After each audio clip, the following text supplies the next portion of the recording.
కోసుకుంటారు చెప్పండి? మీరు ఏది విత్తుతారో అదే కోసుకుంటారు.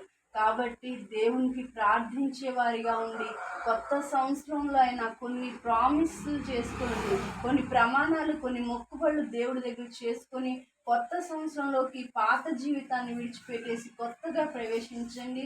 దేవుడు మీకు తోడుగా ఉంటాడు. ఆయన కృప మనందరికీ ఎల్లప్పుడూ తోడుగా ఉండును గాక.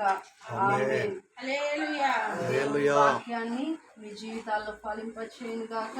అందరం లేచి నిలబడదాం, చిన్నగా ఆరాధన చేసుకుందాం. దైవజనునికి సమయం ఇద్దాం, వాక్యం చెప్తారు.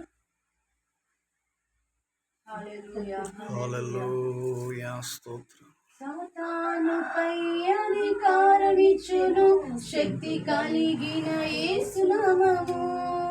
సాతానుపై అధికారమిచ్చును శక్తి కలిగిన యేసు నామము.